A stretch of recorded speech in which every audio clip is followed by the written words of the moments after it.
So welcome back. Today we are going to talk about oxygen dissociation curve. ঠিক আছে, oxygen dissociation curve. তো এই টপিকটা start করার আগে আমরা কিছু পূর্ব আলোচনা করে নিই যে এই টপিকটা আমাদের অক্সিজেনের পরিবহনের সাথে রিলেটেড। ঠিক আছে, that is transport of oxygen. And আমরা জানি অক্সিজেনের ট্রান্সপোর্টের জন্য আমাদের ব্লাডে আরবিসি সারফেসে একটা স্পেশাল প্রোটিন থাকে যার নাম হিমোগ্লোবিন। ঠিক আছে, so this is the actual career of oxygen. ঠিক আছে, the function of the haemoglobin is to carry oxygen to the body tissues. প্রায় 97% অক্সিজেন এই হিমোগ্লোবিনের দ্বারা পরিবাহিত হয়। ঠিক আছে, অ্যান্ড আমরা জানি যে একটা হিমোগ্লোবিন প্রোটিন মলিকিউলটা কয়টা, 4টা অক্সিজেন মলিকিউল ক্যারি করতে পারে একসাথে। তার মানে O2 মানে 4টা যদি অক্সিজেন মলিকিউল হয় তাহলে আমরা বলতে পারি সমান সমান 8টা অক্সিজেন অ্যাটম। ঠিক আছে, অ্যান্ড বাকি যে 3% থাকবে oxygen, that will be transported by the আমাদের যে প্লাজমা থাকে ব্লাডের সেটা দ্বারা 3%। So heart of the matter is যে মেইন যেটা আমার অক্সিজেন ট্রান্সপোর্ট করবে সেটা হলো হিমোগ্লোবিন। অ্যান্ড এই টপিকটা এই অক্সিজেন ট্রান্সপোর্টের সাথে রিলেটেড। ঠিক আছে, তাহলে আমরা কি জানি, আমরা যখন অ্যাটমসফিয়ার থেকে যেটা এয়ারটাকে ইনহেল করি সেটা আমাদের লাংসের অ্যালভিওলাইতে যায়, বায়ুথলিতে যায়, অ্যালভিওলাইতে থাকে। এবার অ্যালভিওলাই থেকে কি হয়, ব্যাপন প্রক্রিয়া দ্বারা আমাদের যেটা ব্লাড স্ট্রিম সেখানে কিন্তু আমাদের অক্সিজেনটা ট্রান্সফার হয়। ঠিক আছে, এবার এই অক্সিজেনটাকে ক্যারি করে হিমোগ্লোবিন। দ্যাট ইজ অক্সিজেনের সাথে কি করবে, হিমোগ্লোবিন বাইন্ড করে। ঠিক আছে, বাইন্ড করে হিমোগ্লোবিনটা অক্সিজেনটাকে ক্যারি করে। ঠিক যেই আমাদের বডি টিস্যুতে আসে, আবার কি হবে, এবার আমার ব্লাডের মধ্যে অক্সিজেনের কনসেন্ট্রেশন বেশি, বডি টিস্যুতে কম। So from the blood oxygen will be transferred into the body tissue. ঠিক আছে, তখন কি হবে, অক্সিজেন হিমোগ্লোবিনের থেকে আলাদা হয়ে যায়, পৃথক হয়ে যায়। That is oxygen becomes dissociate from haemoglobin. তার মানে অক্সিজেন কি হতেছে, একবার অক্সিজেনের হিমোগ্লোবিনের সাথে বাইন্ড করতেছে। ঠিক আছে, অ্যালভিওলার এখানে, অ্যান্ড যেই বডি টিস্যুতে অক্সিজেনটা ডেলিভার করার সময় আমাদের হিমোগ্লোবিনটা কি করবে, অক্সিজেনের থেকে পৃথক হয়ে যায়। ঠিক আছে, অ্যান্ড এই কার্ভটা যে অক্সিজেন ডিসোসিয়েশন কার্ভ, এটা এই কনসেপ্টের উপরেই ডিপেন্ড যে কখন অক্সিজেন হিমোগ্লোবিনের সাথে বাইন্ড বেশি করে অ্যান্ড কখন অক্সিজেন হিমোগ্লোবিনের সাথে খুলে যায়, হিমোগ্লোবিন থেকে ডিসোসিয়েট হয়ে যায়। ঠিক আছে, সো এই কনসেপ্টের উপরে ডিপেন্ড করে আমাদের অক্সিজেন ডিসোসিয়েশন কার্ভটা আমরা পাই। তো এখানে আমরা কি হবে, এখানে আমরা একটা রিলেশন খুঁজব বিটুইন অক্সিজেনের পার্শ্বীয় চাপ অ্যান্ড কতটা পার্সেন্টেজ অফ হিমোগ্লোবিনের সাথে অক্সিজেন বাইন্ড করছে। ঠিক আছে, that is the percentage saturation of haemoglobin. ঠিক আছে, তো কার্ভটা এরকম হয়, অক্সিজেন ডিসোসিয়েশন কার্ভ একবার লিখে দিই, কার্ভ।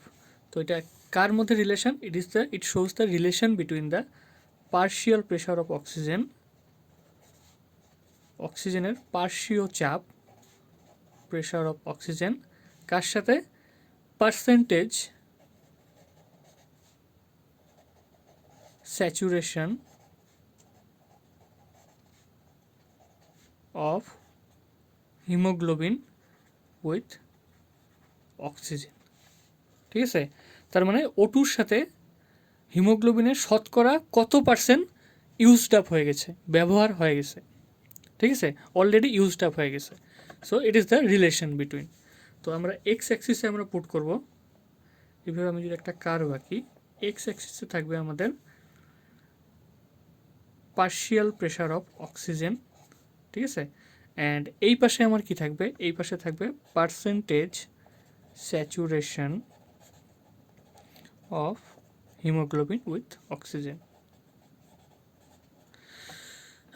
সো নর্মালি যখন অক্সিজেনের পার্শ্বীয় চাপ বেশি হবে, অক্সিজেন বেশি করে হিমোগ্লোবিনের সাথে বাইন্ড করবে, রিয়াকশনটা খুব ফাস্ট হবে।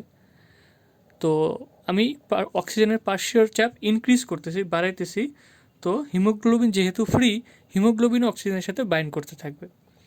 কিন্তু কিছু সময় পরে একটা এরকম স্টেজ আসবে যেখানে সব হিমোগ্লোবিন মলিকিউল কিন্তু ইউজড আপ হয়ে যাবে। তখন আমি যদি অক্সিজেনের পার্শ্বীয় চাপ বাড়ায়ও যাই, তো হিমোগ্লোবিন অলরেডি সব ইউজড আপ হয়ে গেছে, একটাও কিন্তু বাকি নাই। Then it will become stable. And কার্ভের যেটা শেপ হয়, এই ধরনের কার্ভকে বলে সিগময়েড কার্ভ। সিগময়েড কার্ভ, ঠিক আছে। সাপোজ আমার কাছে আমি ধরলাম 100টা হিমোগ্লোবিন, তো আমি পার্শ্বীয় চাপ বাড়াইতেছি, হিমোগ্লোবিন ফ্রি অক্সিজেন বাইন্ড করতেছে, ফটাফট বাইন্ড করতেছে, রিয়াকশন গোয়িং ভেরি ফাস্ট। কিন্তু একটা সময় হবে আমার অলরেডি হিমোগ্লোবিন কিন্তু ইউজড আপ হয়ে যাবে, তখন কিন্তু আমার পার্শ্বীয় চাপ বৃদ্ধি করলেও বাইন্ড করার মতো অ্যাভেলেবেল হিমোগ্লোবিন নাই। So the graph will become stable, and this kind of graphs are known as sigmoid curve, ঠিক আছে। এবার আমরা দেখি কি কি সিচুয়েশনে আমার অক্সিজেন হিমোগ্লোবিনের সাথে বেশি ভালো করে বাইন্ড করবে, অ্যান্ড কোন সিচুয়েশনে oxygen will become dissociate from haemoglobin, কখন হিমোগ্লোবিনের সাথে বন্ধনটা মুক্ত হবে। তো আমার দুইটা কন্ডিশন আমি নিতে পারি। Inside the alveoli of lungs, আমি ডাইরেক্ট লাংস বলে লিখলাম, lungs, and on the other hand আমার বডি টিস্যু। দুইটা আমি কেস আমি এখানে দেখব, ঠিক আছে।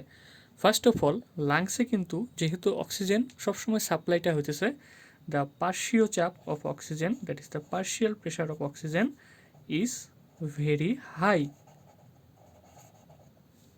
ঠিক আছে। 2 নম্বর কথা, আমাদের বডি টেম্পারেচারের কম্প্যারিজনে লাংসের যেটা টেম্পারেচার সেটা কিন্তু সবসময় কম থাকে, ঠিক আছে। এটা লাং টিস্যুর alveolar temperature will be always less than that of the body temperature. So it is low temperature,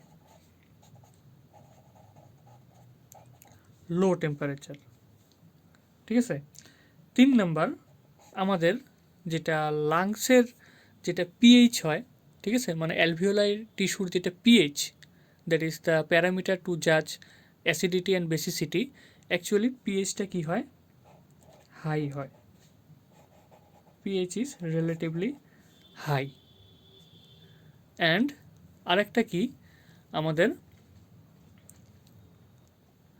আরেকটা মেইন কথা কি, আরেকটা আমার CO2 concentration of carbon dioxide, ঠিক আছে, দ্যাট ইজ আমি লিখতে পারি partial pressure of carbon dioxide is very low. যেহেতু লাংসে আমি অক্সিজেন বেশি পাইতেছি, that is why the percentage of carbon dioxide is very low.